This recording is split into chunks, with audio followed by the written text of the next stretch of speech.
Uh, Hello everyone. So today let's discuss a lesson plan. So as part of commerce studies, so we'll just try to come up with a lesson plan. I've selected a simple topic and just want to discuss how a lesson plan is how a student teacher can come up with a lesson plan. This is basically for the first semester B.Ed students. So let's start. So, so this is the subject. This is for the pedagogy of school subject one, pause one, and the subject is commerce.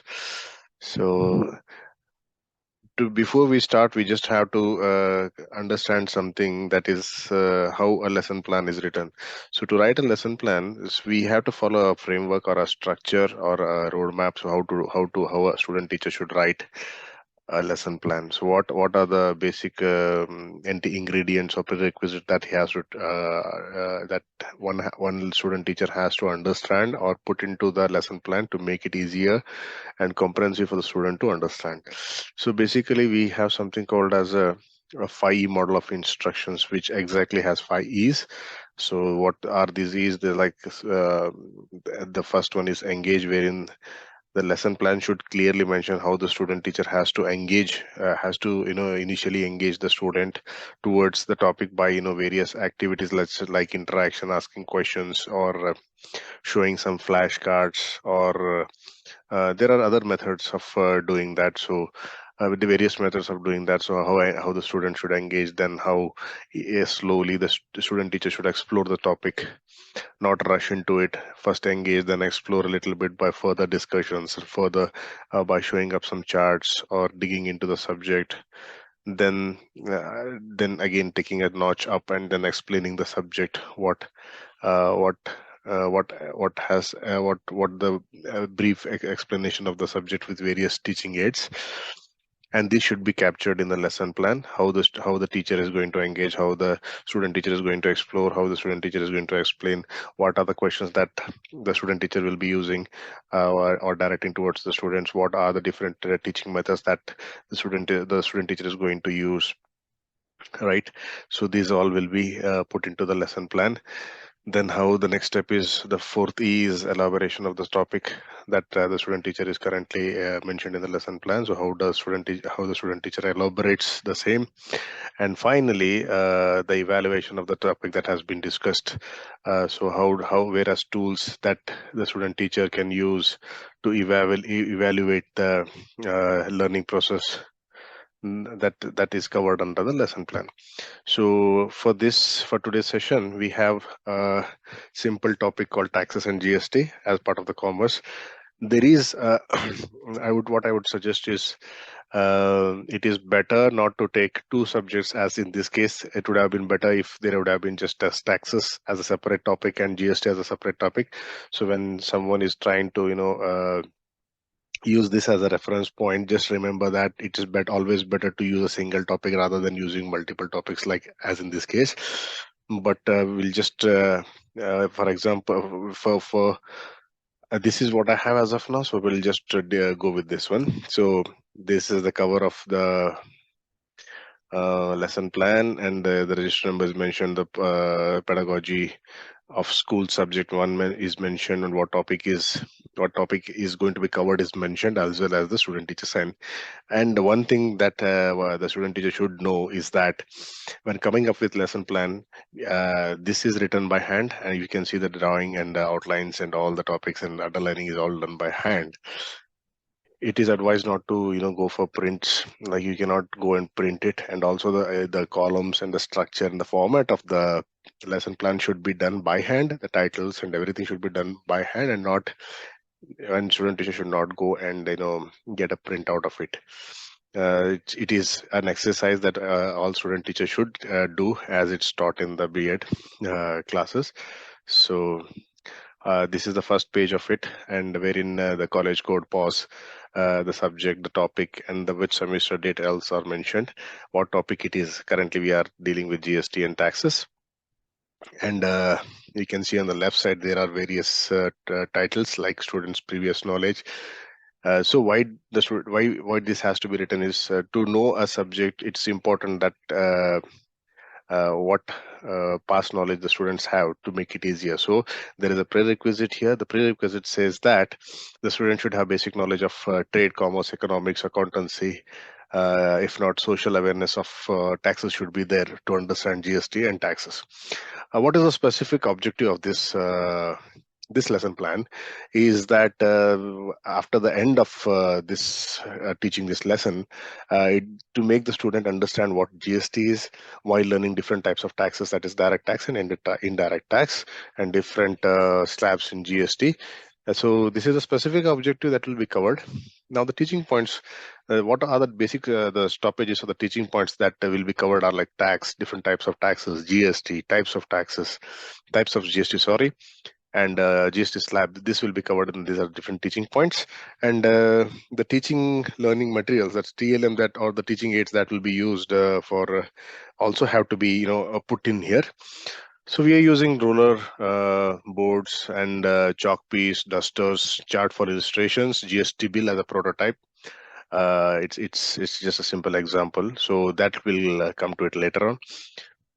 And what are the references? We have referred the accountancy textbook for the syllabus and the coverage of and various explanation that will be carried out. So we'll go to the lesson plan now. So as you can see, this is the format of the lesson plan.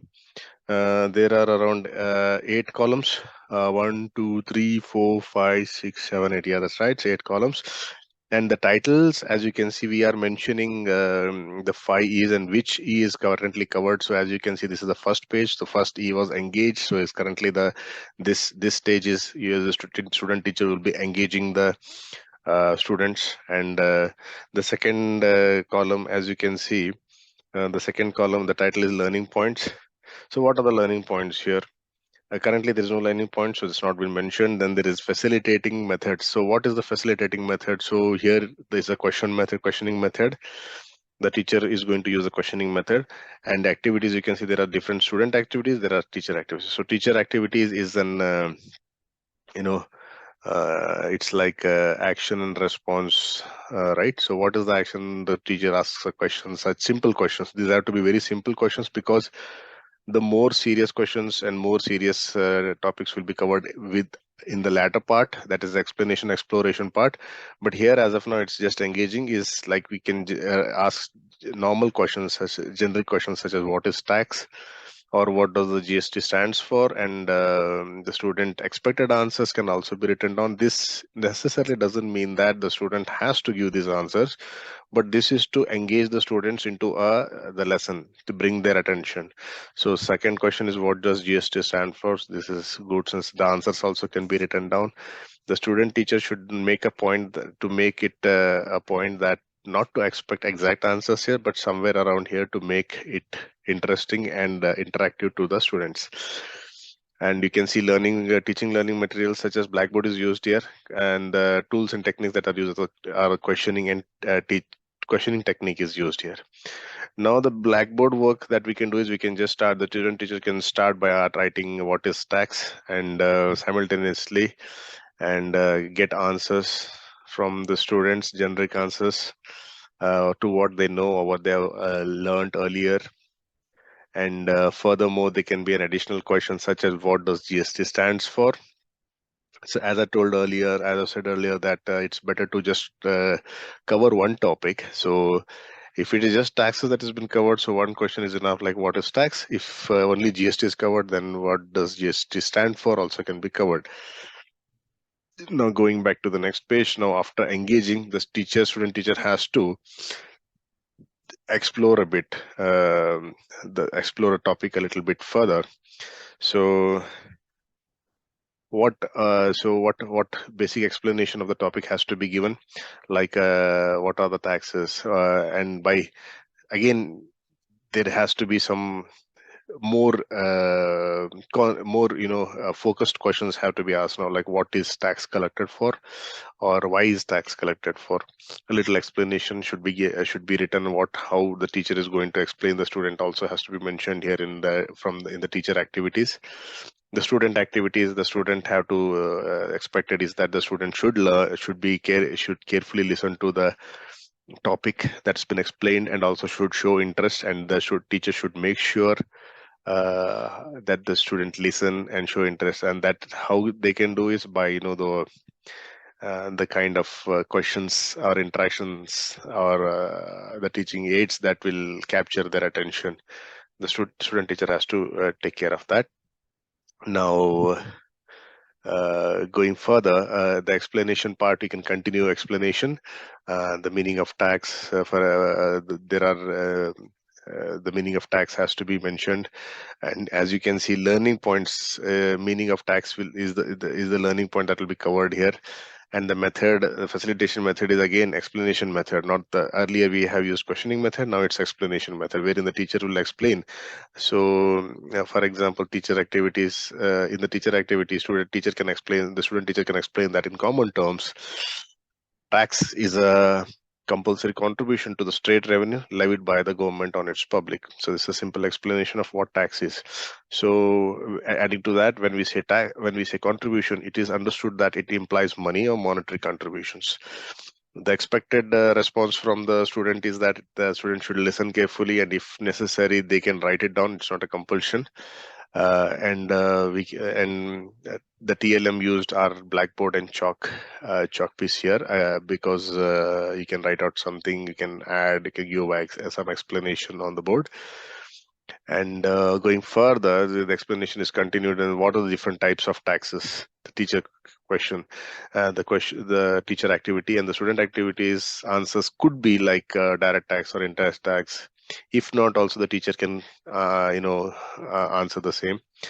And the next question would be, what are the different examples of taxes that the students are aware of? The expected answers could be sales tax, income tax, service tax, VAT, or GST.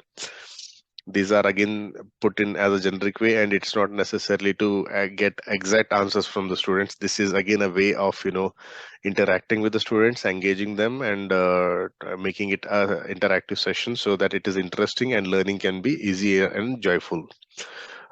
Charts with illustration is a teaching method, teaching aid that is used. You can see a simple teaching aid has been created for goods and service tax.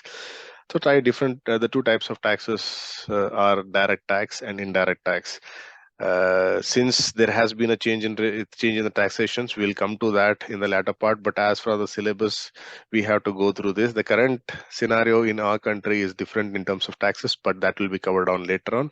But for study purpose of academics, as per the syllabus, this is to be covered. So direct taxes and indirect taxes. Then, as you can see, the indirect taxes has an example mentioned as GST as well.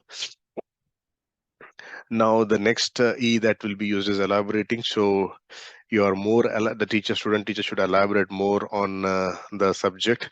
What is the meaning of indirect tax? What is the meaning of direct tax? So so this is an explanation method. So direct tax is a kind of tax which is directly paid to the government by the person based on the income or profit in a business. If there is a profit in a business, or there is or the normal income, that is the tax on the normal income of a person is called direct taxes.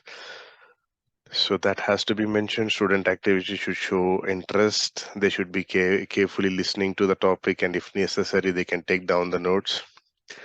And the teaching learning material, we have a chart for direct tax and indirect taxes. Indirect tax is levied on consumption of goods and services. It's as simple as that. So here you can see a simple chart with illustrations, where in direct tax you can see different types of direct tax: income tax, property tax, corporate tax, professional tax, wealth tax, capital tax, and gift tax. So you can see different types of taxations here, which are directly, the individual directly pays to the government. So going to the next sheet here. This is still in the elaboration stage. So in this type, person or entity collects tax from customers and pays it to the government. This is the definition of indirect tax from the previous page. And examples of direct tax. So I have already covered that in the slide or in the chart before. Now we can come to indirect tax. So student teacher has to ask questions such as what are the different types of indirect tax. Again, as I have mentioned earlier, that this is for syllabus and learning purpose only, because current scenario in India, we have a different taxation structure than this, but this is for learning purpose. So indirect tax, this you can see as indirect tax old. This is an old regime. So there are two basic segregations. One is on goods, the indirect tax that was collected on goods, and the indirect tax that was collected on services. On goods, you can see that there is two classifications. That is the tax collected by the by the dealer, from the dealer and from the manufacturer. So the tax collected from the dealer in states, that's within the state, was called as VAT, that's value addition tax. But and similarly, the tax collected by the manufacturer within the state earlier was excise plus VAT. And the tax collected outside of a state was CST, that's central sales tax. And the tax collected outside of the state by from a manufacturer was called excise plus CST, that is a central sales tax. This is the old regime. Similarly, on the services part, the tax that was collected by a service provider within the state was called as service tax, and the tax that was collected by the service provider outside the state was called as service tax. So this is the old regime. Now we can say we come to the lesson plan has to come to the second part of the question, that is after taxation is GST. So there is a questioning method here. When was the GST implemented in India? So if there is answer, fine. If there is no answer, then that also creates some kind of curiosity in numbers do create a curiosity in students. So so that also can be a question. And tools and techniques are observation. We are not using any illustrations, we're not using blackboards, we are using observation method. Observation from the student, whether they are attentive, whether they are, what is the stimulus and response, how they are actually interacting, are they listening carefully, that has to be observed. Continuing, GST, the learning point is GST meaning. So oral explanation method is the facilitating method over here. And the teacher activity again has to explain a little bit, which we have actually mentioned here. GST stands for goods and services tax. That is tax, any kind of tax on any kind of goods manufactured or sold and also services that are received. It is a comprehensive multi-state destination-based tax system. The older indirect tax system, which included tax like sales tax, service tax, VAT, excise duty, octroi, were discontinued after implementation of GST in 2007. So the expectation from the student has to carefully listen, and if necessary, write down or make some notes if necessary, if they feel it necessary. So we are using a TLM as a chart over here. As you can see, a chart. This is a basic simple chart we can come up with the goods. So you can see stand here. So goods and service tax, GST is mentioned. There are 4 types of GST. So the first classification comes under if it is intra or within state. If the taxation is within state, then it is, you can see first one, central GST and state GST. So CGST and SGST, CGST and SGST. And if it is in union territories, then it is UTGST. You can see UTGST. If it is between 2 states, then it is called integrated GST. So that are the 4 different types of GSTs, as well as you can see the different GST slabs below 0%, 5%, 12%, 18%, and 28%. When you say 5%, it is like 2 point. It is again a calculation that we can discuss later on, and there's a continuation now. The elaboration continues. Then types of GST, you can say that CGST, GST, CGST, SGST, IGST, and UTGST are mentioned, and different slabs are also mentioned. Now, with a simple example of a chart, the student teacher can explain how the tax is collected or how the tax is depicted on an invoice bill of a purchase from any GST applicable goods or service. For instance, you can see an invoice from a bill over here. There is the item number, MRP, everything is mentioned. There is the total amount, 1,599. You can see the breakage of GST within that, like 2.5% of CGST and 2.5% of SGST is collected. That is 38 rupees. 38 rupees is collected for state government, and 38 rupees on central government will collect the tax. And the total tax inclusive figure is 1599, and this is an example. There's a barcode for that, so the student can be made can be made aware of this, and also this teaching aid can be used. And furthermore, the last E, that is the evaluation, that is we have completed the lesson plan, and now the student teacher has to come with evaluating. So what has been understood and what has been learned so far in this. So simple exercise and a home assignment can be given, like a question and answer. When was the GST implemented over the year? So that student teacher year can be mentioned. What is GST? GST can be, what is GST?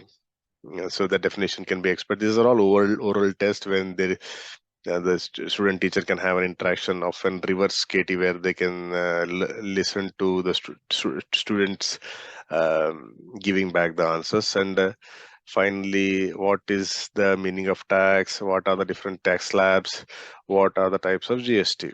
So different questions can be asked, and similarly the response can be gained from the students. And the student can be given home assignments on using the blackboard. Again, the same questions on the blackboard have to be written.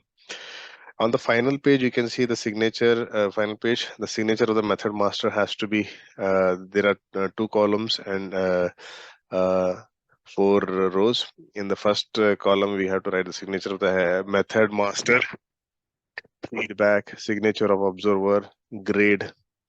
Grades like A stands for excellent, B for good, C for average, and D for poor have to be mentioned. And the signature of the observer has to be put in here, the day of the examination, and similarly the signature of method master has to be taken. So this is a simple this is a simple method of coming up with a lesson for commerce students. Hope this was useful and informative, and looking forward to more of coming up with more of this kind of videos. Thank you for your time, and thank you for listening. Thank you very much.